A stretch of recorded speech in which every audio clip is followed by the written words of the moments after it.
Disclaimer: this video is purely opinion. Opinion is subjective. Do not take offense at the opinion stated in the video. Instead, form your own opinion and leave a happy comment down below. Hey guys, welcome to our top 5 levels in the Soulsborne game series.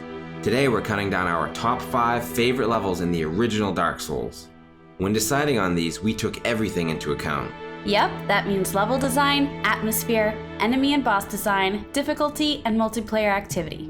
Let's get started. Number 5 on the list is none other than the plague-infested Blighttown. I know it has a bad reputation for having a shoddy frame rate on consoles, and honestly, that's probably stopping it from being higher on our list. But it features great level design and its verticality is unmatched. Blighttown is home to the second Bell of Awakening, holds the path to one of the most beautiful and most secret areas of the game, and not to mention has the hottest spider boss in gaming history. I've always been a fan of the filthy, infected levels in Soulsborne games, and there is nothing like the feeling of making it down to the great swamp by the skin of your teeth with seemingly no end in sight to the dirty despair.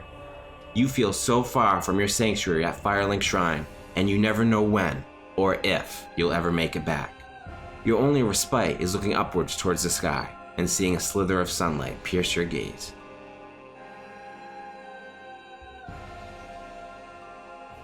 Next up is none other than the ancient city of the gods, Anor Londo. Reaching Anor Londo is one of the defining moments of the game. You ring the bells of awakening, you've bested the traps of Sen's Fortress, and now you're rewarded with arguably the best vantage point of the game. Lore-wise, it doesn't get much more important than this place. Home to an awesome covenant, big boob delusions, hidden optional bosses that can turn the whole place night, and the best blacksmith ever. This place really has it all.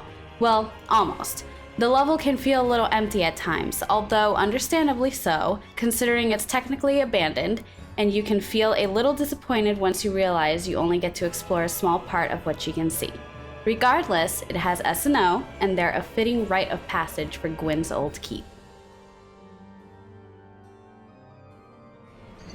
Number 3 on our list is Sen's Fortress.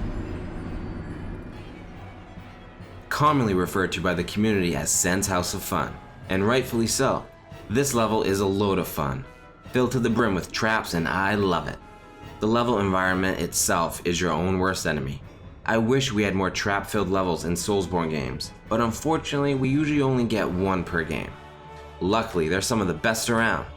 If there were more trap-filled levels in Dark Souls, this one probably wouldn't be as high on our list, but as it stands, Sen's Fortress is pretty unique. Pendulum blades, rolling boulders, giant exploding firebombs, watch your step. Plus, the boss is pretty awesome, with a badass NPC summon that is made even more badass still, since he can sometimes beat the boss on his own. Number 2 on our list is the Darkroot Forest areas, meaning we're including the Darkroot Basin and Darkroot Garden areas together. We decided to do this because you are able to access the entire forest when engaging in Albina's Covenant by doing the skip at the ledge in the heart of the forest. It may be unintentional, but everyone was doing it back in the day, and it led to many hours of fun and frustration. Partially because the drop skip was a one-way road. I love PvP areas, and I spent hundreds of hours doing just that in the forest. Plus, the level boss is very important lore-wise, and a tearjerker at that, making this one of the most memorable areas for us. Alright guys, first up on the list is none other than the Painted World of Ariamis. This was actually the first level FromSoft made when beginning development on Dark Souls. It's a classic Souls level to the core and feels very reminiscent of Demon Souls. It just stands out so much on its own, with it being the only snowy level in the game. It's awesomely hidden, holds a lot of lore, and is home to arguably the best waifu in the game. I mean, who doesn't want to enter a painting? In that regard, Dark Souls might be the closest we'll ever get to a true Mario 64 successor.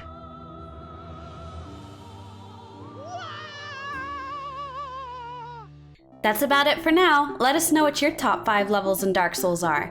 Make sure you share this video with everyone you know. It seriously helps the channel out so much. Leave a like and subscribe if you haven't already. And stay tuned as we count down our top 5 favorite levels from every Soulsborne game. Next up is Dark Souls 2.